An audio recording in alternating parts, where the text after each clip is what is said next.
So there are accusations being made against Tim Pool that TLDR, he essentially like used a cat as a hostage in a business negotiation between him and disgruntled ex-associates. And after this shit came out, his shitty website collapsed into its own asshole for a little bit. Now, this is from the Daily Beast, which is a meme of a publication, and I mean, like, look at this ridiculous fucking graphic.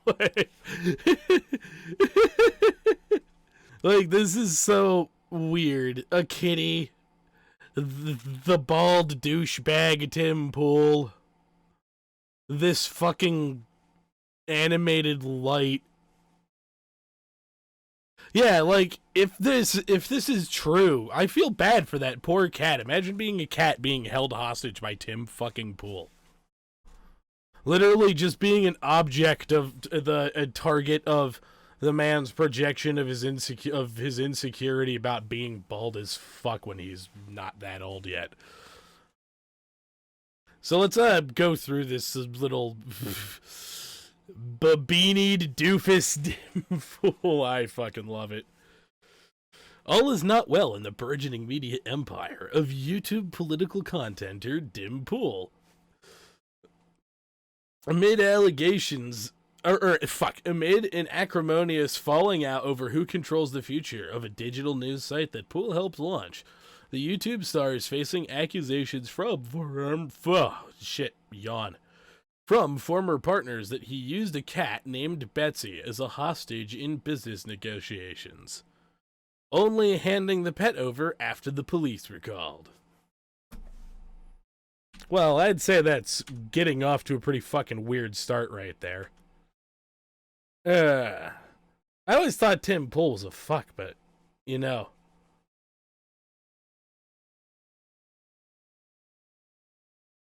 I'm sorry, I'm a little just dumbfounded about what to say about the absurdity of this whole situation.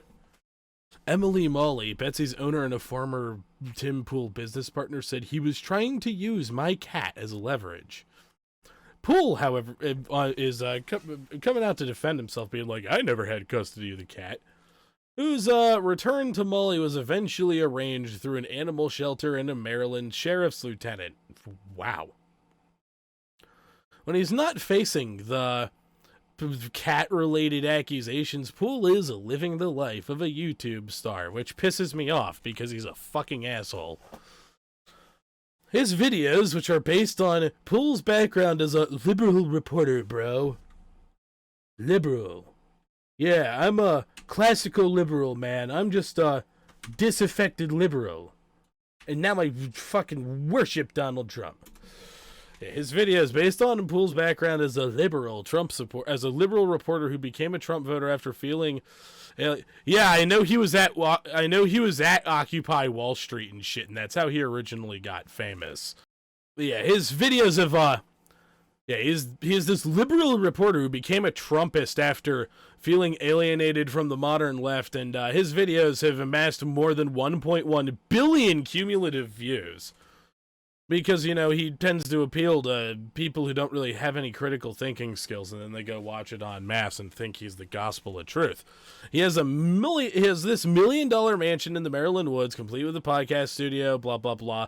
And Donald Trump invited him to the fucking White House because Donald Trump just invited every jerk-off that licked his balls to the White House, presumably so they could lick his balls some more. Pool's business has boomed, even as he faces accusations that he's a major vector for right-wing disinformation. Newsflash, he is. A recent report from a consortium of election integrity groups listed Pool alongside the likes of Donald Trump Jr. and pro-Trump lawyer Sidney Powell, the like ghost of Hugo Chavez conspiracy lady, as a super spreader for false election information. That doesn't appear to dissuade his more than 3 million YouTube subscribers who can pay $21.99 for a t-shirt bearing the image of Pool's trademark cap, which he uses to cover up how insecure he is about being bald as hell. Now, the allegations that Pool used a cat as a bargaining chip in a business dispute go far beyond the fate of Betsy, who is now back safely with Molly in Los Angeles, thank God. This fracas sheds a new light on how Poole and his co-founders failed to launch a news site amid tons of infighting, despite more than $1 million in crowdfunded backing. This year was supposed to be the time that Tim Poole's news company approached 50 staffers and opened satellite offices in LA and Chicago, according to a pitch deck shown to investors, but instead, Poole has wondered whether his site even exists anymore as a going concern.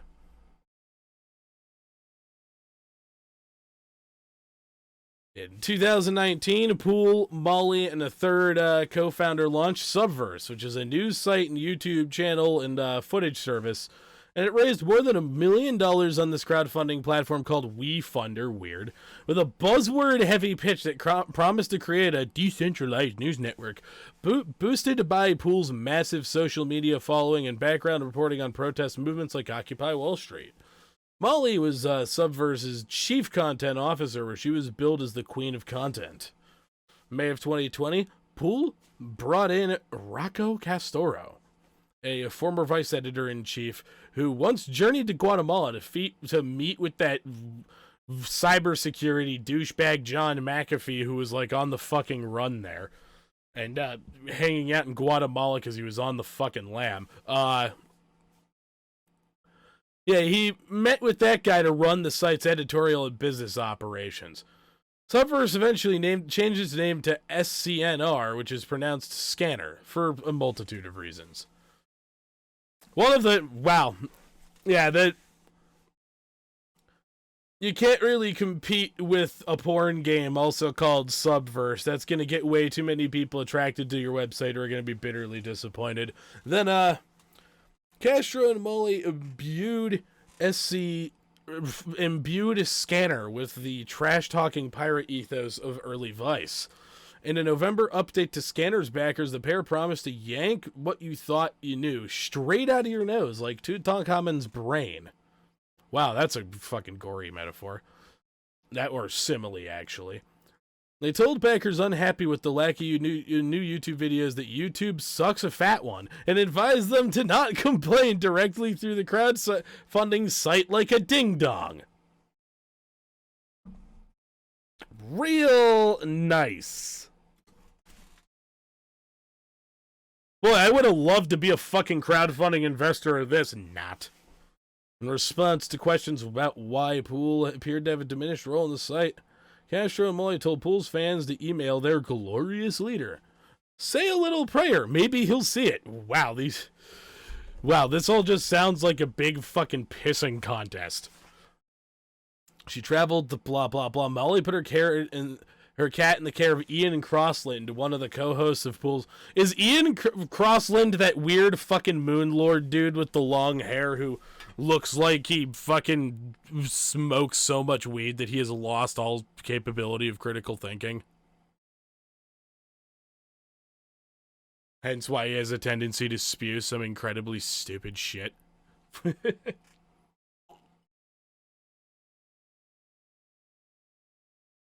Yeah, Crossland eventually joined a rotating cast of Poole associates living in the Maryland mansion that Poole purchased and brought the cat with him. Tensions between Poole and his other partners flared this fall over who had access to various internal systems, blah, blah, blah. Castro and Molly investigated Poole themselves, and Castro claimed that he had found evidence that Poole was involved in unsavory internet schemes. Ooh, this is getting spicy! And, the Daily Beast, however, was unable to independently confirm those allegations, and Poole wouldn't comment on the allegations made by Castro and Molly that did not relate to the cat, citing his ongoing legal issues. I wonder what he's being sued for. That fall and winter, a number of far-right figures appeared at Poole's Maryland mansion to appear on his internet show as Donald Trump fought his election defeat. They included InfoWars conspiracy theorist Alex Jones, who helped fund the pro-Trump rally that preceded the January 6th riot, and Proud Boys chairman Enrique Tarrio. Yeah. Oh boy, for being a disaffected liberal, Tim Pool seems like he's gone really far to the right. Like, Jesus Christ. I wonder if he even has the, like, self-awareness to be able to understand how he's basically just signal boosting fascists. So, Castoro had began cryptically posting about, his Tim Pool investigations on Twitter, which was like taunting Pool because Pool was still then ostensibly a business partner of his. And then that fight, climaxed on the 6th of January as Molly prepared to cover protests outside the U.S. Capitol. As Molly filmed the protests that would soon culminate in a riot, Castoro, in Los Angeles and increasingly alienated from Pool, tweeted a message he now claims would prove that he was aware. He now claims would prove that he was aware of some scheme of Pool's. It's difficult to discern the meaning of Castoro's tweet, which consists of screenshots of IP logs and domain names. Still, the tweet set off Pool, who could apparently understand exactly what Castoro meant. And I guess Pool wrote in a text to Molly, "Hey, Rocco is posting insane shit in private details." As the riot begun, wow, this is getting really weird. As the riot began, Pool demanded in a voicemail that Molly return to his home in Maryland immediately. "You need to call me back right now," a person whose voice closely resembles Pool's said in the message, which was shared with the Daily Beast. "I don't know what you did, but this is beyond serious." And Poole continued on without naming exactly what he was angry about. "I don't know what's going on other than what the fuck did you do? You need to call me right back. This one's on you. Whatever ends up happening, I had nothing to do with it." And as to explain the voicemail, Poole wrote in an email to the Daily Beast that it pertains to an internal corporate legal dispute. "Much more information on this will be made available and will be made public in the coming weeks." Poole then proceeded to tell the Daily Beast, this is so fucking weird. What the actual fuck are we reading through right now? This is just so strange. I really hope this does end up, like, damaging Tim Pool's credibility so goddamn badly, like.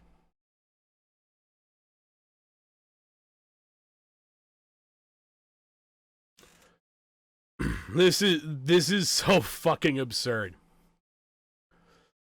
In a labor complaint filed in California, Castoro alleges that Poole made irrational and angry threats and demands, demanding that Molly give him the footage Molly shot of the riot. Castoro told the Daily Beast that Molly shot footage during the riot of several Poole associates, including Alex Jones. "We can only assume he did not want something specifically that was happening at the Capitol to be filmed by Emily that day," Castoro writes in the labor complaint. Ooh, that's sketchy. So, Poole removed Castoro and Molly's access to Scanner's YouTube channel on January 6th. And then a day later, Poole officially fired the both of them, which set off a dispute over who controls what's left of Scanner and who has equity in the company. And then Poole continued to ask Molly to visit his remote Maryland mansion. And Molly said that she wasn't going to go to his house because he was going to try to take the footage. Sketch. The growing rift between Scanner's executives was bad news for poor Betsy the cat, who was still living in Tim Poole's Maryland mansion. Molly says that Crossland claimed to be unable to help her regain custody of her cat, providing text messages supposedly from Crossland that appear to show him suggesting that Poole, and not him, has control over the cat's fate.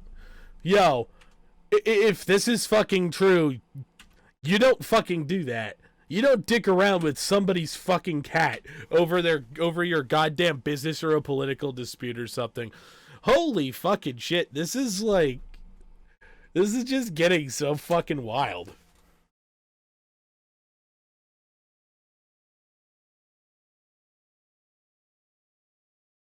So, these messages said, "I can't get involved with Betsy." Well, you'll have to run everything by Tim. And Crossland allegedly wrote to her, "She's in good hands until you take her." Crossland did not respond to a request for comment. Is Ian Crossland fucking Moon Lord?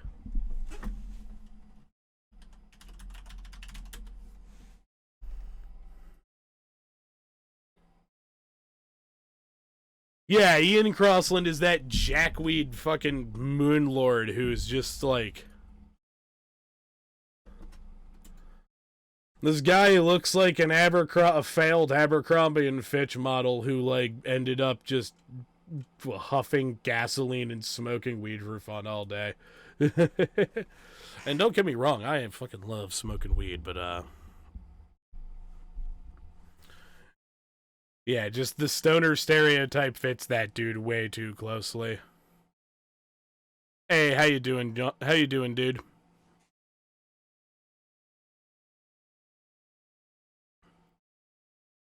So, Molly says that she was reluctant to send anyone to Poole's mansion, which looms large in the imaginations of Poole's former partners.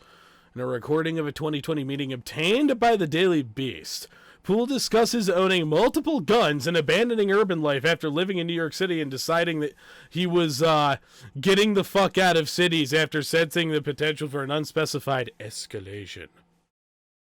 Of course, he's, like, terrified of cities. Oh, I think Antifa's gonna attack me. Oh, my God.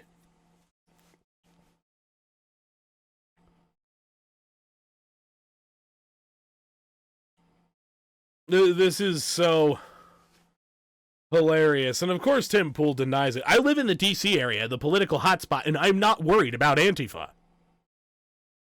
Yeah, okay, you can claim that, but you won't shut the fuck up about them in your videos, acting like they're the new Al-Qaeda or something. What a fucking dumbass this guy is.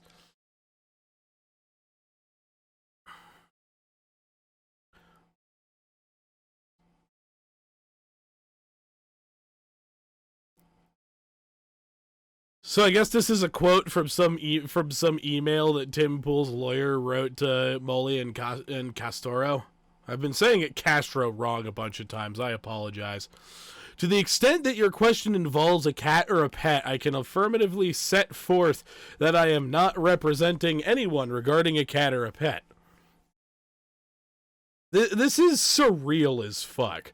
Molly was also reluctant to send anyone in or place to Tim Poole's estate, because Tim freaks a lot of people out. And telling people you have to go to Tim's compound in the middle of Maryland freaks people out, Molly said. Well, that's really sus. When Molly tried to get her cat back by sending Poole an email offering to send people to pick him up at the house anyway and to pay for a veterinarian visit so the cat could be cleared to fly on an airplane, Poole then referred to her to his fucking lawyer. What? Any correspondence must go through our attorney. Please contact them. I will not reply to further emails. Over this fucking cat that your goddamn roommate was taking care of for your estranged business partner? Wow. What a piece of fucking shit. Yeah, this dude, we just read that quote from this lawyer who was like, I'm not handling the fucking cat exchange. And, Stecklow himself told the Daily Beast, clients like cats come in all stripes. I did not represent any cat as I do not have the requisite expertise to represent cats. What? This feels almost like a weird comedy sketch almost. But it isn't. It's just like...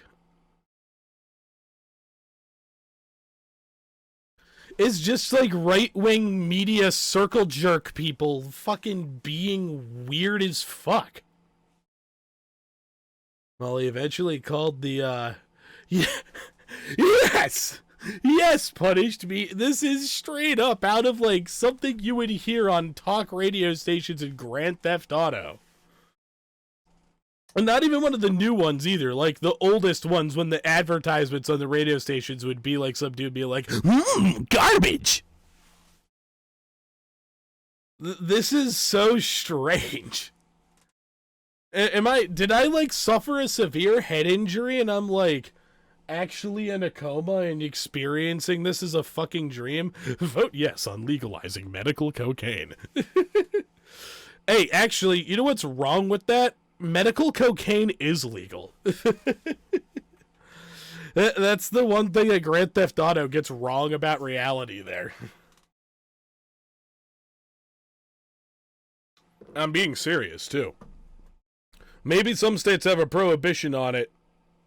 But yeah, cocaine's a Schedule II substance, and it's approved as a topical anesthetic. Yeah, so I guess, Molly eventually called the sheriff's department in Washington County, Maryland, which is, I guess, is the cops that cocaine is much safer than weed. Yes, it is. I guess that's the county sheriff's department whose jurisdiction includes Poole's residence. And while the case wasn't a straightforward theft case, since Crossland had legally taken custody of the cat from Molly, the Washington County Lieutenant Joshua McCauley tried to settle the dispute. He talked to someone who identified himself as Poole in an attempt to get the cat back. So, McCauley told the Daily Beast, while the cat was there, communications with the parties broke down because of some ongoing criminal or civil matter between them. Mr. Poole was reluctant to have any contact because of that.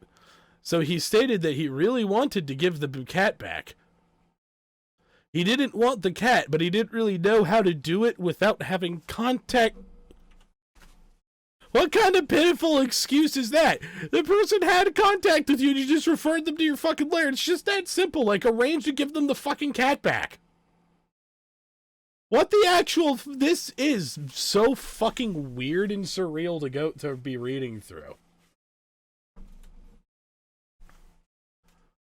So the sheriff's lieutenant recommended that Poole drop the cat at an animal shelter where one of Molly's friends could pick him up in an arrangement that would prevent the cat from entering the shelter's general adoption system or being put down. Thank God. After a few days, the exchange took place and one of Molly's friends flew the cat to Los Angeles. Poole insisted he never had custody of the cat. The cat was never transferred to me. Emily left it with Ian and she was talking with him. The sheriff asked about Ian returning the cat, and that was it. Molly's friends celebrated this cat's safe return by releasing a video under the banner of The Bobo, a play on real animal news website The Dodo. In the place of the extinct bird, the bogus site's logo featured a rat wearing Tim Poole's trademark gray beanie. That is hilarious.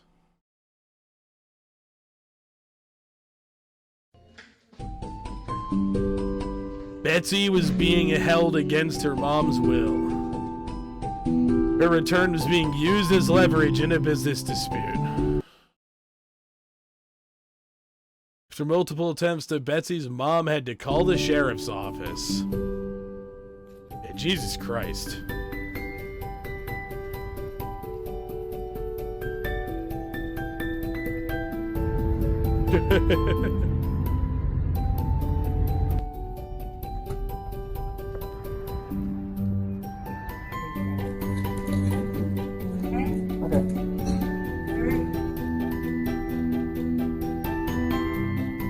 Poor kitty.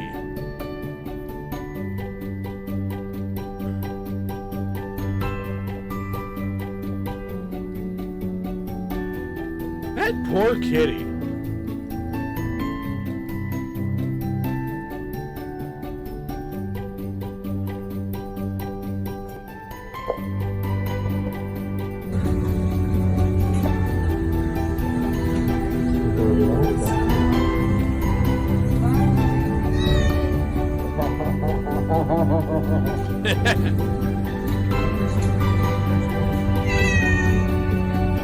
Poor kitty. She was the greatest girl. He's Ventura, CIA, cat interception agency. That's corny as fuck, but at least Kitty's home safe. Cat collector. Oh.